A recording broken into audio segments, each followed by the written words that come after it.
Hello and welcome to Rebel to Rise, where business meets human design. I am your host, Erin Hines, and I am beyond excited that you're here today.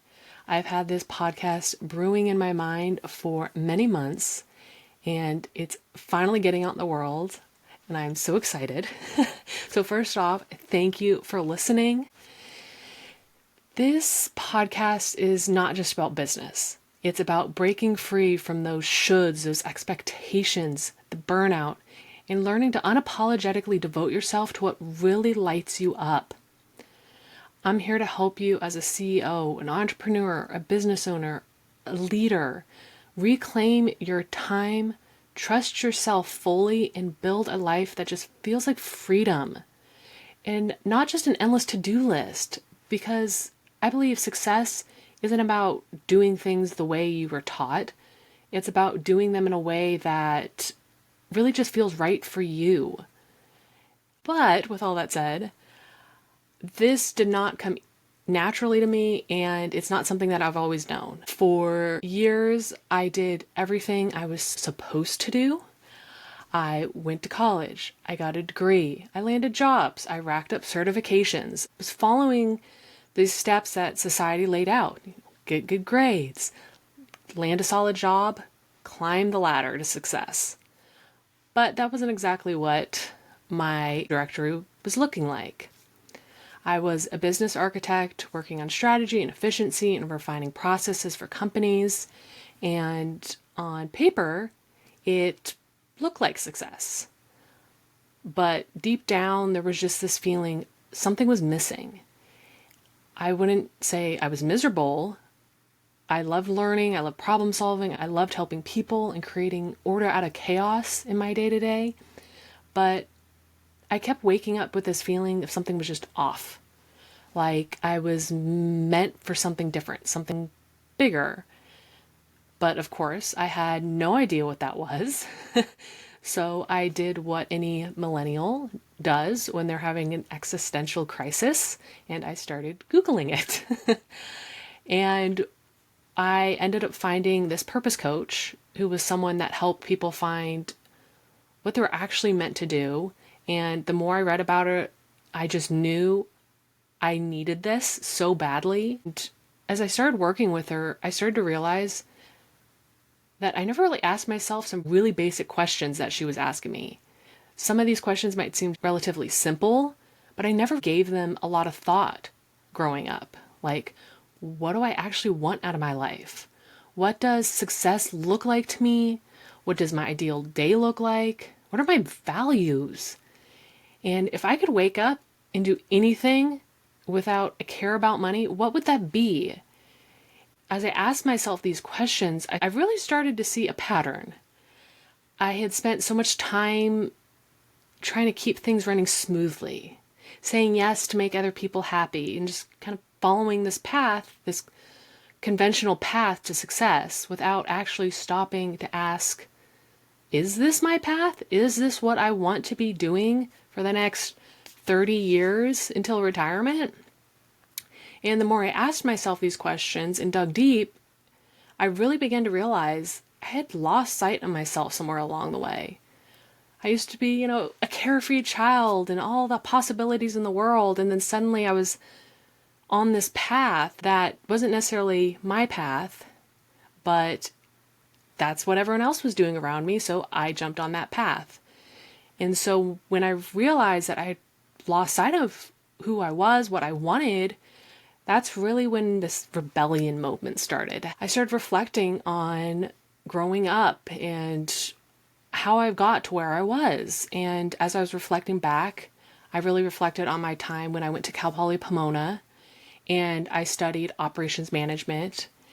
And while I was in university, I joined the Cal Poly Rose Float program.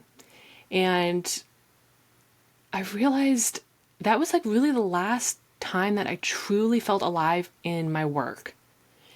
And it just wasn't because it was a fun college experience. I was making friends, having fun with them.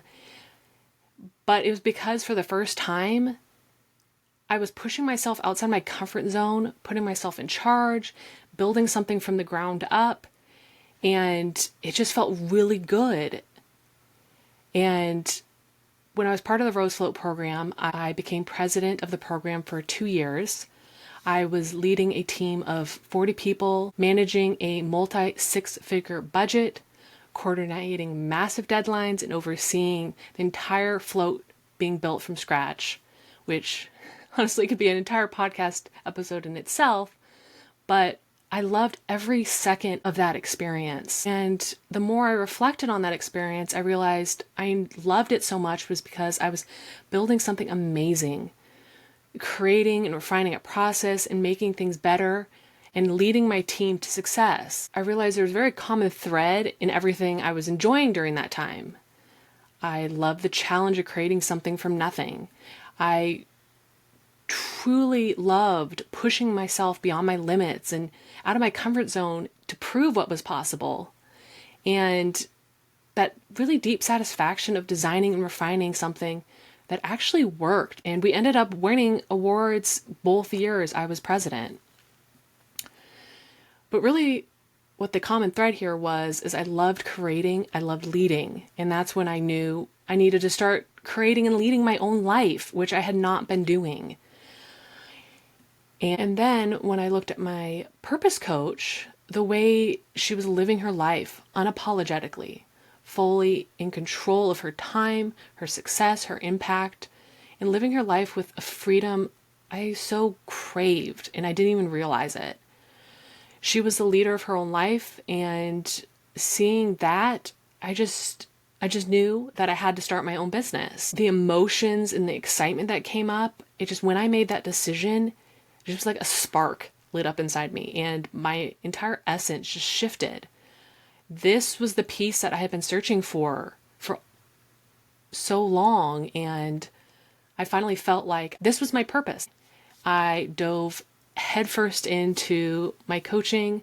So when I started my coaching business, I was easily able to bring in all my experience as a business architect and in project management. So my coaching was a lot about strategy and systems and efficiency and helping CEOs and business owners streamline their business so they had more time to focus on their zone of genius. And I was loving every second of the work I was doing. And as a business owner, I knew the importance of growing my network. So I started networking, and on a virtual networking call, I heard someone talk about human design, and then there ended up being a whole conversation about human design. And the whole time on the call, I was like, I have no clue what you're talking about. So I looked it up, and holy shit would be an understatement to the amount my mind was blown when I read about human design. It was like someone had handed me a cheat code to understanding myself. Human design validated everything I felt my whole life, but just couldn't put words to. Why traditional success methods weren't working for me. I learned why I thrived in certain environments and struggled in others, or why I could work tirelessly on things I loved, but burned out when I forced myself into things that just didn't bring me joy. I'm a generator in human design, and when I learned I was designed to respond and not to push or initiate, it explains so much of why, when I was trying so hard to figure out my life, it just wasn't happening because I was trying to force it and not just responding to what was in front of me, what was actually bringing me joy. And then I discovered my sun gate, which is your life's work, was gate 29, and that's all about devotion and saying yes to the right things and going all in. And that's when just something clicked inside of me. Success wasn't about working harder. It was about working in alignment with who I was designed to be. And in that moment, I just knew I had to start bringing human design into my coaching. And so I dove deep into learning everything I could about human design so I could then help my clients really get clear on who they were designed to be, so we could create this foundation to help them understand how their energy works, how they make decisions, how to create a career, business, life that actually feels good to them.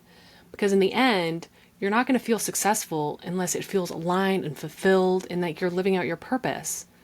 So by learning your human design with me, then digging into your business and seeing how we could make adjustments to get you to that dream business you've always craved, the more you understand about yourself, the easier we could create a foundation and make those decisions that feel so good to you, so it's actually sustainable success and you're not going to burn out. Because when you start to work with who you are instead of against it, just everything changes. Things will start getting easier. It'll stop feeling like an uphill battle or like a constant grind in your day to day. So that is what this podcast is all about. Rebelling against everything that's holding you back and rising into the leader that you're meant to be. Because I believe you don't have to burn out, hustle, or grind to be successful. You don't have to follow the rules to build an incredible success. And you deserve a life that excites you and that you can't wait to jump out of bed every morning. It all starts with rebelling against this idea that there's only one way to be successful and to choose to do it your way instead. And that's why I'm here, to help you ditch the hustle that drains you, reclaim your time and energy, and create success on your terms. So if you're ready to stop following and start leading, if you're ready to trust yourself, embrace your unique genius, and rise into the leader that you're meant to be, hit subscribe, because this is just the beginning.